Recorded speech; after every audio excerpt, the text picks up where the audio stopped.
હવામાન નિષ્ણાત અંબાલાલ પટેલે આગાહી કરી છે કે ગાંધીનગર સહિત ઉત્તર ગુજરાત અને સૌરાષ્ટ્રમાં ઠંડી વધશે। 4 ડિસેમ્બરથી ગુજરાતમાં કડકડતી ઠંડી પડવાની સંભાવના છે।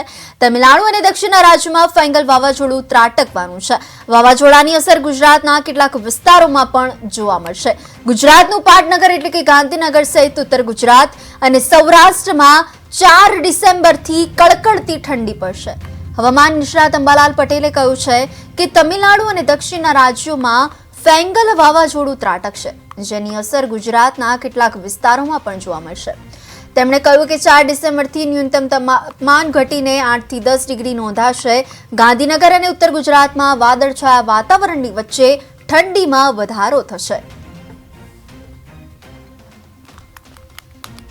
અંબાલાલ પટેલે મહત્વની આગાહી કરી છે કે વાવાઝોડાની અસર ગુજરાતના કેટલાક વિસ્તારોમાં પણ જોવા મળવાની છે। ગુજરાતનું પાટનગર એટલે ગાંધીનગર સહિત બીજા અનેક વિસ્તારોમાં પણ કડકડતી ઠંડીનો અહેસાસ અનુભવાશે।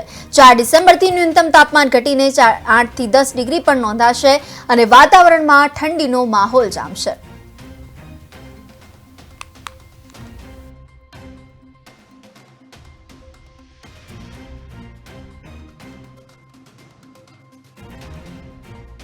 ડિસેમ્બરના પહેલા સપ્તાહ સુધીમાં ગુજરાતમાં કોઈ શીત લહેરની સંભાવના નથી।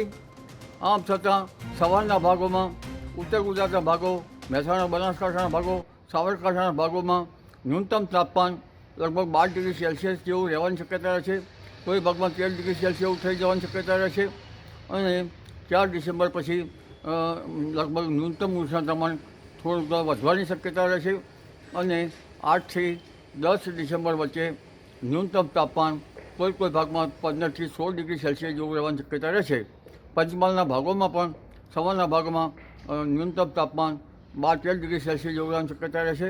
કચ્છના ભાગમાં પણ હમણાં 12-13 ડિગ્રી સેલ્સિયસ જેવું રહેવાની શક્યતા રહેશે અને લગભગ 4 ડિસેમ્બરથી વાદળો આવતા ન્યૂનતમ તાપમાન વધવાની શક્યતા રહેશે। ડિસેમ્બરના પહેલા સપ્તાહ સુધીમાં